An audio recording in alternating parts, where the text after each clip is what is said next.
കുര്യനിലേക്ക്. Dan, എങ്ങനെയാണ് തലസ്ഥാനത്ത് ഏത് തരത്തിലുള്ള ചർച്ചകൾ കൂടിയാണ് നടക്കുന്നത്? ഇത് ഇടത് ക്യാമ്പിനെ സംബന്ധിച്ചിടത്തോളം ഇത് വളരെ അനുകൂലമായിട്ടുള്ള ഒരു സാഹചര്യം. ഈ തരത്തിൽ UDF ക്യാമ്പ് കൃത്യമായൊരു തീരുമാനമെടുക്കാൻ കഴിയാതെ ആശയക്കുഴപ്പത്തിൽപ്പെടുന്നു. അത് PV അൻവർ ആ ആശയക്കുഴപ്പത്തിലേക്ക് അവരെ തള്ളിവിടുന്നു എന്നൊരു സാഹചര്യം കൂടി വരികയാണെങ്കിൽ കോൺഗ്രസിന്റെ പ്രധാനപ്പെട്ട നേതാക്കന്മാർ ഇത് ഏത് തരത്തിലായിരിക്കും കാണുക?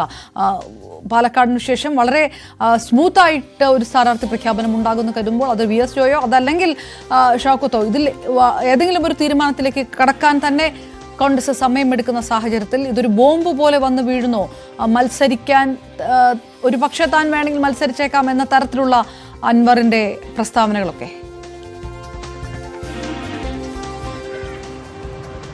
ഈ PV അൻവർ വിഷയത്തിൽ കോൺഗ്രസ് നേതൃത്വം കഴിച്ചിട്ടിറക്കാനും മധുരിച്ചിട്ട് തുപ്പാനും മേലാത്ത ഒരു അവസ്ഥയിലാണ്. അങ്ങനെ ചുരുക്കി പറയാം. കാരണം PV അൻവറിനെ പിണക്കിക്കൊണ്ട് ഒരു നീക്കം അത് നിലമ്പൂരിൽ തിരിച്ചടിയാകുമെന്ന കാര്യം കോൺഗ്രസ് നേതൃത്വത്തിന് അറിയാം. പക്ഷേ തൃണമൂൽ കോൺഗ്രസിന്റെ ഭാഗമായി നിൽക്കുന്ന സംസ്ഥാന നേതാവ് ഭാരവാഹി കൂടിയായ PV അൻവറിനെ തൃണമൂലിന്റെ ഭാഗമായി നേരിട്ട് UDFന്റെ ഭാഗമാക്കാൻ കഴിയില്ല എന്ന് നേരത്തെ നമ്മൾ തന്നെയാണ് റിപ്പോർട്ട് ചെയ്തത്. അത് തന്നെയാണ് അദ്ദേഹത്തിന്റെ UDF പ്രവേശനം സംബന്ധിച്ച അനിശ്ചിതത്വങ്ങൾക്കെല്ലാം വഴിവെച്ചിരിക്കുന്നത്. അതായത് PV അൻവറിന് വേണമെങ്കിൽ കോൺഗ്രസിന്റെ ഭാഗമാകാം, അല്ലെങ്കിൽ UDFന്റെ ഭാഗമാകാം, കുഴപ്പമില്ല. പക്ഷേ ഈ തൃണമൂൽ കോൺഗ്രസിനെ അപ്പാടെ UDFന്റെ ഭാഗമാക്കുക എന്ന് പറയുന്നത് പ്രായോഗികമായി ബുദ്ധിമുട്ടുള്ള കാര്യമാണ്. അതിന് ദേശീയ തലത്തിൽ കോൺഗ്രസ് ദേശീയ നേതൃത്വത്തിന് കൂടി അനുമതി വേണം. അങ്ങനെ ഒരുപാട് പ്രക്രിയകളുണ്ട്.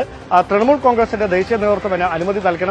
ഇങ്ങനെ സാങ്കേതികത്വം നിറഞ്ഞ വലിയ പ്രശ്നങ്ങളാണ്. അതുകൊണ്ട് തന്നെയാണ് ഈ സങ്കീർണതകൾ ഒഴിവാക്കുന്നതിന് വേണ്ടി അൻവറിനെ കോൺഗ്രസ് പാളയത്തിലേക്ക് എത്തിക്കുന്നതിന് വേണ്ടി മുതിർന്ന നേതാക്കളുടെ KPCC അധ്യക്ഷനായിരുന്ന K സുധാകരൻ, മുൻ പ്രതിപക്ഷ നേതാവായിരുന്ന രമേശ് ചെന്നിത്തല ഉൾപ്പെടെയുള്ള നേതാക്കളൊക്കെ PV അൻവറുമായി അത്തരത്തിലുള്ള ചില ചർച്ചകൾ നടത്തിയത്. അതിൽ അൻവറിന് അനുകൂല മനസ്സായിരുന്നു, അരമനസ്സായിരുന്നു. പക്ഷേ അൻവറിനൊപ്പമുള്ള തൃണമൂൽ കോൺഗ്രസിലെ മറ്റ് ഭാരവാഹികൾ ഒരു കാരണവശാലും തൃണമൂൽ വിട്ടുകൊണ്ടുള്ള ഒരു മൂവ്മെന്റിന് അൻവർ തയ്യാറാകരുത് എന്ന നിലപാടിൽ ശാഠ്യം പിടിച്ചു. അതാണ് അത്തരത്തിലുള്ള ചർച്ചകളും അനിശ്ചിതത്വത്തിലാക്കിയത്. അതിനിടയിലാണ് അൻവർ തന്നെ സ്ഥാനാർത്ഥി അയക്കുമോ എന്നുള്ള ചർച്ചകൾ കോൺഗ്രസ് കേന്ദ്രങ്ങളിൽ നിന്ന് ഈ നിലമ്പൂർ ഉപതെരഞ്ഞെടുപ്പുമായി ബന്ധപ്പെട്ട ചർച്ചകൾക്കിടയിൽ ഉരുത്തിരിഞ്ഞത്. അവിടെ കോൺഗ്രസ് മുമ്പോട്ട് വെച്ച ഉപാധി തൃണമൂൽ വിട്ട് അൻവർ കോൺഗ്രസിന്റെ ഭാഗമായാൽ അതിനുള്ള സാധ്യതകൾ തള്ളിക്കളയാനാവില്ല. തൃണമൂലിന്റെ ഭാഗമായി നിന്നുകൊണ്ട് അൻവറിനെ അങ്ങനെ സ്ഥാനാർത്ഥിത്വം നൽകിയാൽ അത് എത്ര കണ്ട് മുന്നണി അംഗീകരിക്കും, മറ്റ് ഘടകകക്ഷികൾ അംഗീകരിക്കുന്ന കാര്യത്തിലൊക്കെ സംശയമുണ്ട് എന്നതായിരുന്നു സാഹചര്യം. അതിനിടയിലാണ് PV അൻവർ തന്നെ മുമ്പോട്ട് വെച്ച VS ജോയി എന്ന പേര് പൂർണ്ണമായി ഇപ്പോൾ പരിഗണിക്കാൻ കഴിയാത്ത ഒരു പശ്ചാത്തലത്തിലേക്ക് കോൺഗ്രസ് നേതൃത്വം എത്തിയത്. ഞാൻ രാവിലെ സൂചിപ്പിച്ച പോലെ KPCC അധ്യക്ഷ സ്ഥാനത്തേക്ക് സണ്ണി ജോസഫിനെ ആഴ്ചകൾക്ക് മുമ്പ് മാത്രമാണ് ദേശീയ നേതൃത്വം എത്തിച്ചത്. അതായത് ക്രൈസ്തവ സഭകളെ, അകന്നു നിൽക്കുന്ന ക്രൈസ്തവ സഭാ വിഭാഗങ്ങളുടെ പിന്തുണ ഉറപ്പാക്കുക എന്നൊരു ലക്ഷ്യത്തോടെയായിരുന്നു സണ്ണി ജോസഫിനെ KPCC അധ്യക്ഷ സ്ഥാനത്തേക്ക് കൊണ്ടുവന്നത്. അതുമായി ബന്ധപ്പെട്ട് പാർട്ടിയിൽ ഉടലെടുത്ത പൊട്ടിത്തെറികൾ അത് ഇപ്പോഴും അവസാനിച്ചിട്ടില്ല. K സുധാകരൻ പരസ്യ പ്രതികരണങ്ങളിലേക്ക് കടക്കുന്നത് നേതൃത്വത്തെ മുഴുവൻ വെട്ടിലാക്കുന്ന, പ്രതിരോധത്തിലാക്കുന്ന സാഹചര്യമൊക്കെ ഉണ്ടാകുകയും ചെയ്തിരുന്നു. അതിനിടയിൽ വീണ്ടും ഒരു ക്രൈസ്തവ മുഖത്തെ തന്നെ അവിടെ ഉപതെരഞ്ഞെടുപ്പിലും സ്ഥാനാർത്ഥിയായി ഉയർത്തിക്കാണിച്ചാൽ പ്രബല സമുദായങ്ങൾ കോൺഗ്രസിനോട് എതിർ സമീപനം സ്വീകരിക്കും, അവിടെ അതൃപ്തി പരസ്യമാകുമെന്ന ഒരു ആശങ്ക കോൺഗ്രസ് നേതൃത്വത്തിനിടയിൽ ഉരുത്തിരിയുകയായിരുന്നു. അങ്ങനെയാണ് VS ജോയിയുടെ പേര് മങ്ങുന്ന ഒരു സാഹചര്യം വരുന്നത്. അതോടൊപ്പം അതിബുദ്ധി എന്ന തരത്തിൽ PV അൻവർ മുമ്പോട്ട് വെച്ച ഒരു ഉപാധിയായിരുന്നു. അതായത് തന്റെ നിയമസഭാംഗത്വം രാജിവെച്ചതിന് പിന്നാലെ തന്നെ താൻ നിർദ്ദേശിക്കുന്ന ആളാകണം, എനിക്ക് അവിടെ ഒരു സേ ഉണ്ട്, അതുകൊണ്ടാണ് ഞാൻ ആ പേര് പറയുന്നത് എന്ന് പറഞ്ഞ് VS ജോയിയുടെ പേര് ആദ്യഘട്ടത്തിൽ തന്നെ മുമ്പോട്ട് വെക്കുന്നു. അതിൽ കൃത്യമായി മുതിർന്ന കോൺഗ്രസ് നേതാക്കൾക്കിടയിൽ അതൃപ്തി ഉളവാകുന്നു. അൻവർ മുന്നണിയുടെ ഭാഗമാകുന്നതിന് മുമ്പ് തന്നെ ഇങ്ങനെ ശാഠ്യം പിടിക്കുന്ന നിലപാടുകൾ എടുത്തുകൊണ്ട് രംഗത്തെത്തിയാൽ അത് തുടർന്നങ്ങോട്ടുള്ള സമീപ ഭാവിയിൽ കോൺഗ്രസിനകത്ത് കൂടുതൽ കുഴപ്പങ്ങൾ സൃഷ്ടിക്കില്ല, UDFിനകത്ത് കൂടുതൽ ആശയക്കുഴപ്പങ്ങൾ ഉണ്ടാക്കില്ല എന്ന തരത്തിലുള്ള ചോദ്യങ്ങളൊക്കെ ഉയർന്നു. അതാണ് അക്ഷരാർത്ഥത്തിൽ VS ജോയിക്ക് ഏറ്റവും വലിയൊരു തിരിച്ചടിയായി. ഈ സാധ്യതാ പട്ടികയിൽ ഉൾപ്പെട്ടിരുന്നെങ്കിലും അന്തിമ പട്ടികയിൽ അദ്ദേഹത്തിന്റെ പേര് പരിഗണിക്കുന്നതിന് ഏറ്റവും വലിയ തടസ്സമായി മാറിയത് PV അൻവർ മുമ്പോട്ട് വെച്ച സമ്മർദ്ദ നീക്കത്തിന് മുമ്പിൽ കോൺഗ്രസും UDFും വഴങ്ങുന്ന സാഹചര്യമുണ്ടായാൽ മുമ്പോട്ടുള്ള നിയമസഭാ തെരഞ്ഞെടുപ്പ് അടുത്തു വരികയാണ്. അവിടെയും സമാനമായ തരത്തിലുള്ള സമ്മർദ്ദ നീക്കങ്ങൾ അൻവറിന്റെ ഭാഗത്തുനിന്നുണ്ടാകും. അതിന് തുടക്കത്തിലെ വഴിവെച്ച് കൊടുക്കേണ്ടതില്ല എന്നൊരു നിലപാടിൽ ഒരു വിഭാഗം മുതിർന്ന നേതാക്കൾ ഉറച്ചു നിൽക്കുകയായിരുന്നു. അതോടൊപ്പം മറ്റൊരു പ്രധാനപ്പെട്ട കാര്യം കൂടിയുണ്ട്. ആര്യടൻ ഷൌക്കത്തിന് അനുകൂലമായി വന്ന സാഹചര്യങ്ങൾ അവഗണിച്ച് PV അൻവറിന്റെ സമ്മർദ്ദത്തിന് വഴങ്ങി ആര്യടൻ ഷൌക്കത്തിനെ സ്ഥാനാർത്ഥി പട്ടികയിൽ നിന്ന് മാറ്റുന്ന സാഹചര്യം, സ്ഥാനാർത്ഥിത്വത്തിൽ നിന്ന് മാറ്റുന്ന സാഹചര്യം ഉണ്ടായാൽ BJP വലിയൊരു തന്ത്രത്തിന് തയ്യാറെടുത്തുകൊണ്ടിരിക്കുകയാണ്. അങ്ങനെ വന്നാൽ ആര്യാടൻ ഷൗക്കത്തിന്റെ ചാക്കറ്റ് പിടിക്കാനുള്ള നീക്കം BJPയുടെ ഭാഗത്തു നിന്ന് ഉണ്ടാകും എന്ന തരത്തിലുള്ള അഭ്യൂഹങ്ങൾ കൂടി ഈ ഘട്ടത്തിൽ ഉയരുകയാണ്. അത് BJPക്ക് ഒരു പ്രതീക്ഷകളും ഇല്ലാതിരുന്ന സ്ഥലത്ത് വലിയൊരു പ്രതീക്ഷയ്ക്ക് വഴി തുറക്കുന്ന സാഹചര്യം ഉണ്ടാക്കും. അങ്ങനെ സ്ഥാനാർത്ഥിത്വമല്ലാതെ മറ്റൊരു ഒത്തുതീർപ്പിനും താൻ തയ്യാറല്ല എന്ന് ആര്യാടൻ ഷൗക്കത്ത് നേരത്തെ തന്നെ കോൺഗ്രസ് നേതൃത്വത്തെ അറിയിച്ചതാണ്. അവസാന ഘട്ടത്തിൽ PV അൻവറിന്റെ സമ്മർദ്ദത്തിന് വഴങ്ങി ഷൗക്കത്തിന്റെ പേര് വെട്ടുന്ന ഒരു സാഹചര്യമുണ്ടായാൽ BJP അതൊരു അവസരമാക്കി മാറ്റാൻ ശ്രമിക്കും. അങ്ങനെയാണെങ്കിൽ അതിന്റെ രാഷ്ട്രീയ നേട്ടം LDFിനാകുമെന്ന കാര്യത്തിൽ യാതൊരു സംശയവും വേണ്ട. ഇതാണ് കോൺഗ്രസ് നേതൃത്വത്തെ UDFിലെ ഘടകകക്ഷികളെ എല്ലാം അക്ഷരാർത്ഥത്തിൽ പ്രതിസന്ധിയിലാക്കിയിരിക്കുന്നത്.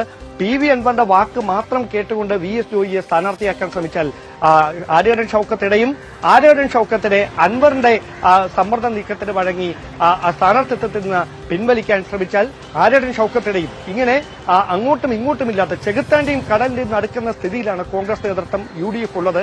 അതുകൊണ്ടാണ് ഈ ചർച്ചയിൽ പെട്ടെന്ന് ഒറ്റപ്പേരിലേക്ക് എത്താൻ നേതൃത്വത്തിന് കഴിയാതെ പോകുന്നത്. എന്തായാലും വൈകുന്നേരം സ്ഥാനാർത്ഥി പ്രഖ്യാപനം ഉണ്ടാകും എന്ന KPCC അധ്യക്ഷന്റെ വാക്കുകൾക്ക് പിന്നാലെയാണ് സമ്മർദ്ദ നീക്കവുമായി PV അൻവർ തന്നെ രംഗത്തെത്തുന്നത് എന്നാണ് ശ്രദ്ധേയമായിട്ടുള്ള കാര്യം. പക്ഷെ ഒരു കാര്യം ഉറപ്പാണ്, PV അൻവറിന് തനിച്ച് മത്സരിച്ചാൽ നിലമ്പൂരിൽ ജയിക്കാൻ കഴിയുമോ എന്ന കാര്യത്തിൽ അദ്ദേഹത്തിനൊപ്പമുള്ളവർക്കും സന്ദേഹമുണ്ട്. അതൊരു സമ്മർദ്ദ നീക്കം എന്നതിനപ്പുറത്തേക്ക് എത്ര കണ്ട് പ്രായോഗികമായി നടപ്പിലാകുമെന്നത് ഇനി അങ്ങോട്ട് എടുക്കാൻ പോകുന്ന തീരുമാനങ്ങളുടെയും ഞാൻ തിരികെ എത്താം. സജിത്ത്, ഒരുപക്ഷെ പാലക്കാട് ഉണ്ടായതിനേക്കാൾ കൂടുമാറൽ കഥയിലേക്കൊക്കെ കാര്യങ്ങൾ കടക്കുമോ എന്നുകൂടി ഉറ്റുനോക്കേണ്ട സാഹചര്യത്തിലേക്ക് നിലമ്പൂരെത്തുന്നു. മത്സരരംഗത്ത് ഇറങ്ങണോ എന്ന് തീരുമാനിക്കാത്ത BJP, സ്ഥാനാർത്ഥി ആരാണെന്ന് പുറത്തു പറയാത്ത ഇടതുപക്ഷമൊക്കെ നിൽക്കുന്ന സാഹചര്യമുണ്ട്. ഇതിന് എല്ലാം വളമാകും UDFിലെ ഈ ആശയക്കുഴപ്പം എന്നൊരു സൂചനകളാണോ പുറത്തേക്ക് വരുന്നത്? ആ തരത്തിൽ ആര്യാടൻ ഷൗക്കത്തിന്റെ ചില നിലപാടുകൾ ഒരുപക്ഷെ അതിൽ അങ്ങനെ ഉണ്ടാവുകയില്ല, അതെല്ലാം അനുനയിപ്പിച്ചു എന്നുള്ളൊരു ആത്മവിശ്വാസം UDFിനും കോൺഗ്രസിനും ഒക്കെ ഉണ്ടായിരുന്നു.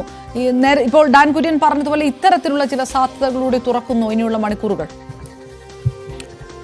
തീർച്ചയായും ഈ കോൺഗ്രസിന്റെ ആലോചനകൾ അത് സുപ്രധാനമാണ്. കാരണം നമുക്കറിയാം, ഇടതുമുന്നണിയുടെ സ്ഥാനാർത്ഥി പ്രഖ്യാപനം അതിനൊരു സമയപരിധി അവർ നിശ്ചയിച്ചിട്ടുണ്ട്. സ്വാഭാവികമായും UDFിലെ തർക്കം മുതലെടുക്കുക എന്നത് തന്നെയാണ് ഇടതുമുന്നണിയുടെ തന്ത്രം. കാരണം അതിനപ്പുറത്തേക്ക് ഒരു കോൺക്രീറ്റ് കാൻഡിഡേറ്റിനെ കണ്ടെത്താൻ ഇതുവരെയും ഇടതുമുന്നണിക്ക് അവിടെ കഴിഞ്ഞിട്ടില്ല. അതുകൊണ്ട് UDFിന്റെ ആശയക്കുഴപ്പം അതിനെ കാത്തിരിക്കുകയാണ് ഇടതുമുന്നണി.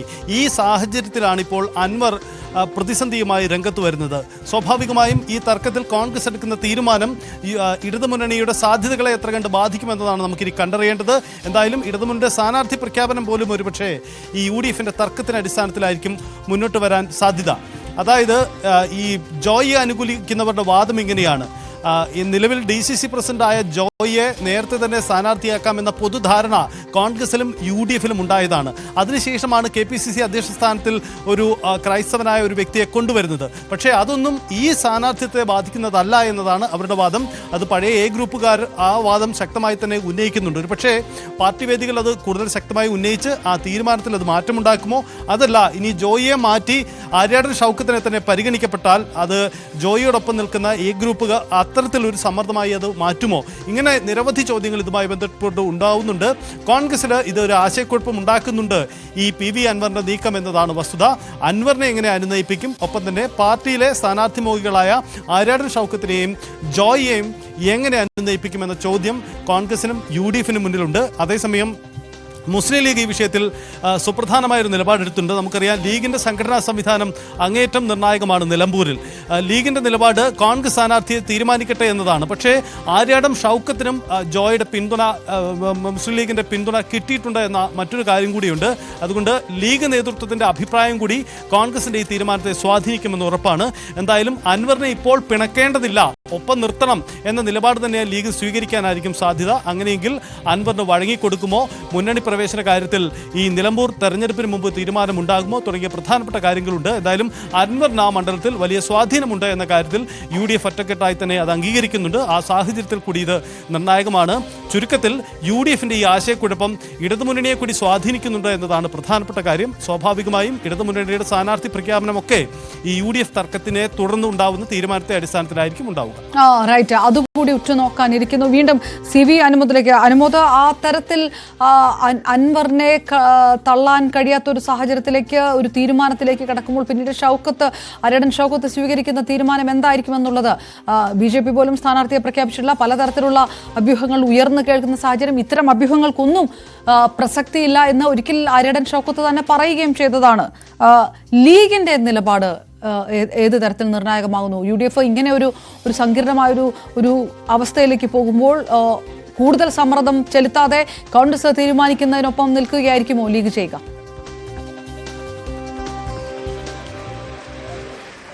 ലീഗിനെ സംബന്ധിച്ച് പരസ്യമായിട്ട് കോൺഗ്രസിനൊപ്പം നിൽക്കുക എന്ന് തന്നെയാണ് അവരുടെ നിലപാടുള്ളത്. പക്ഷേ ഇവിടെ രണ്ട് കാര്യങ്ങൾ ശ്രദ്ധേയമായിട്ടുണ്ട്. ഒന്ന്, ലീഗിന്റെ അൻവറിനോടുള്ള സമീപനം. രണ്ട്, VS ജോയി, അരടൻ ഷൗക്കത്ത് ഇവരോടുള്ള ലീഗിന്റെ സമീപനം. ഇതിൽ കോൺഗ്രസ് നേതൃത്വത്തെ പിണക്കിക്കൊണ്ട് ലീഗ് ഏതെങ്കിലും ഒരു തീരുമാനത്തിലേക്ക് പോകുമെന്ന് പറയാനാകില്ല. പക്ഷേ അൻവറിന്റെ